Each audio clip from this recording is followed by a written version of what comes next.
नमस्कार, मैं उदयनाथ। आप देख रहे हैं भारत एक्सप्रेस का डिजिटल प्लेटफॉर्म। देश की सर्वोच्च परीक्षा जो होती है वो सिविल सेवा परीक्षा होती है, जिसके बाद आईएएस और आईपीएस निकलते हैं। कभी आपने सोचा है कि इनसे भी ताकतवर कोई होता है? ब्यूरोक्रेसी में जिस तरीके का रुतबा इनका होता है उसको लेकर के हर किसी का सपना होता है। हर माँ बाप चाहते हैं कि उनके बच्चे आईएएस या आईपीएस बने।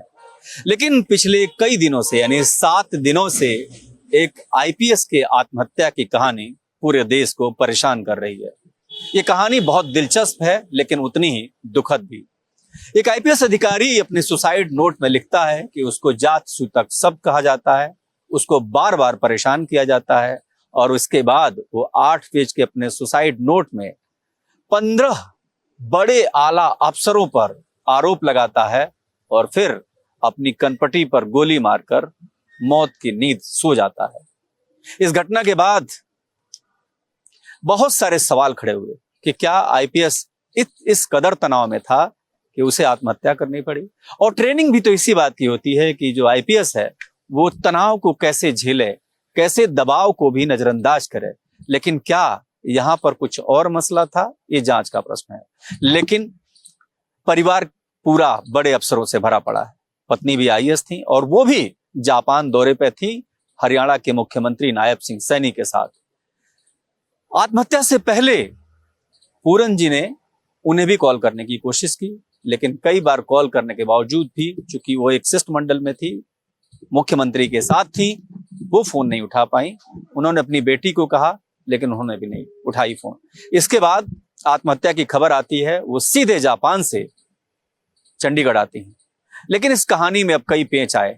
जो सुसाइड नोट आया उसमें 15 बड़े अधिकारियों के, खास करके जो हरियाणा के डीजीपी है और डीजीपी थे, और इसके अलावा रोहतक के जो एसपी थे उन्हें हटा दिया गया। हालांकि दोनों को एक को छुट्टी पर भेज दिया गया है।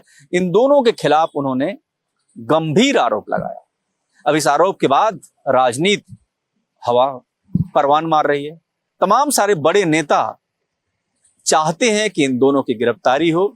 परिवार कहता है कि पोस्टमार्टम रिपोर्ट तब तक नहीं, हम पोस्टमार्टम के लिए, परिवार कहता है कि पोस्टमार्टम तब तक नहीं होगा जब तक इन दोनों की गिरफ्तारी नहीं हो जाती।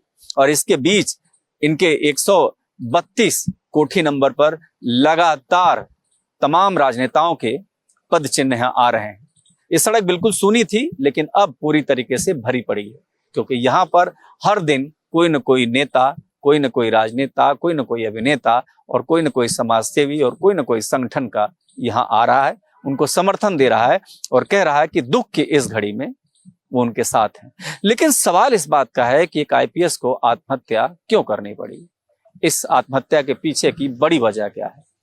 जो अगर हम उनकी आत्महत्या की, जो उन्होंने सुसाइड नोट लिखा, उसको माने तो इन अधिकारियों पर उनको जात सूचक कहने का शब्द का आरोप है, उनको बेइज्जत करने का आरोप है, उनको अमर्यादित व्यवहार का आरोप है, और ये भी कि उनके प्रमोशन से लेकर तमाम सारी चीजों पर अड़चन डाली जा रही थी, जिसके बाद वो तनाव में आ गए। लेकिन जांच कैसे हो? जांच रुकी हुई है क्योंकि बॉडी का पोस्टमार्टम नहीं हो रहा है। और इसके साथ ही जो लैपटॉप जिस पर पूरन ने अपना सुसाइड नोट टाइप किया था, वो लैपटॉप भी अभी परिवार के कब्जे में है। जांच एजेंसी उसे हासिल नहीं कर पाई है।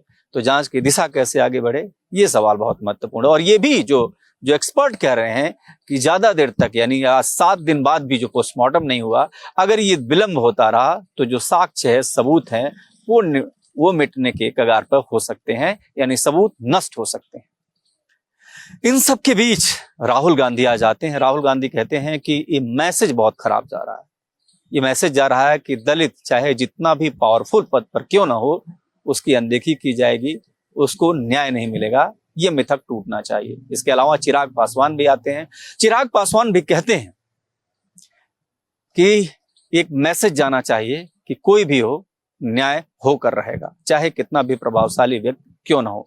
लेकिन इस लड़ाई में परिवार कहां खड़ा है? परिवार अपने एक सदस्य के डेड बॉडी को अस्पताल में पड़ते हुए देख रहा है और बिल्कुल सरकार की तरफ देख रहा है। सरकार क्या कह रही है? सरकार कह रही है एक्शन होगा। सरकार ने डीजीपी को छुट्टी पर भेज दिया, उनकी जगह ओपी सिंह को, नया डीजीपी यानी कार्यवाहक डीजीपी बना दिया गया और इसके अलावा रोहतक के एसपी को पहले ही हटाया गया। अब सवाल यह है कि ये रास्ता किधर जा रहा है, क्योंकि सरकार अभी तक इन दोनों की गिरफ्तारी पर सहमत नहीं हो पाई है और परिवार कह रहा है कि चाहे कुछ भी हो जाए, जब तक ये दो लोग गिरफ्तार नहीं होंगे तब तक हम किसी भी तरीके से पीछे नहीं हटेंगे। चंडीगढ़ की ये सड़क अमूमन शांत रहती है, लेकिन अब बहुत ज्यादा भरी पड़ी सी है, क्योंकि हर टाइम कोई ना कोई आ रहा है, कोई अधिकारी, कोई राजनेता, कोई तमाम सारे लोग। लेकिन इन सब के बीच एक सवाल जो जेहन में बार बार खोद रहा है कि एक आईपीएस जब आत्महत्या करता है तो उसके जेहन में क्या चल रहा होता है। एक आईपीएस जब मजबूर होता है तो क्यों मजबूर होता है, और वो कौन लोग थे जो इस कदर उसे प्रताड़ित कर रहे थे कि उसको आत्महत्या का तक चुननी पड़ी, आत्महत्या को चुनना पड़ा, गोली मारनी पड़ी खुद को। इन सवालों के बीच जांच की दिशा क्या होगी, अभी कुछ भी कहना बाकी है। भारत एक्सप्रेस की टीम लगातार यहाँ से रिपोर्ट कर रही है और इन सब के बीच एक सवाल जो सबसे महत्वपूर्ण है कि क्या पोस्टमार्टम कब होगा, क्योंकि परिवार अभी भी राजी नहीं है। हम लगातार कई दिनों से रिपोर्ट कर रहे हैं और ये महसूस कर रहे हैं कि तमाम सारे जो संगठन है, खास करके अनुसूचित मोर्चे के संगठन है, वो जातिगत आधार पर एक नया मोर्चा खोल रहे हैं और सरकार के खिलाफ एक एक्शन मोड में है कि सरकार ने अगर हमारी बात नहीं मानी तो हम एक बड़ा आंदोलन करेंगे।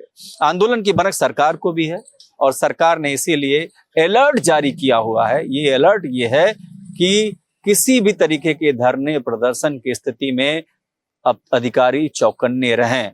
इसका मतलब यह है कि आने वाले समय में भी हरियाणा की राजनीति में भूचाल मचना तय है। कांग्रेस के लीडर के साथ तमाम सारे, यानी रामदास अठावले की बात करें, जो एनडीए के सहयोगी दल हैं, वो भी यहाँ आ रहे हैं, वो भी इत्तेफाक रख रहे हैं कि परिवार के साथ नाइंसाफी हुई है।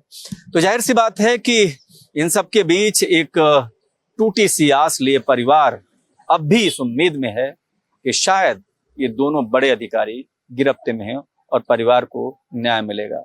इसी उम्मीद में पूरा देश है कि चाहे अपराधी कोई भी हो, उसे बचना नहीं चाहिए। लेकिन इस कहानी में कई किरदार हैं और किरदार जो 15 जिनके खिलाफ उन्होंने अपने सुसाइड नोट में जिक्र किया है, उसके अलावा भी कई किरदार हैं। उन किरदारों से पर्दा उठना अभी बाकी है। इस खबर पर और भी हम अपडेट देते रहेंगे। देश दुनिया की तमाम बड़ी खबरों के लिए देखते रहिए भारत एक्सप्रेस का डिजिटल प्लेटफॉर्म।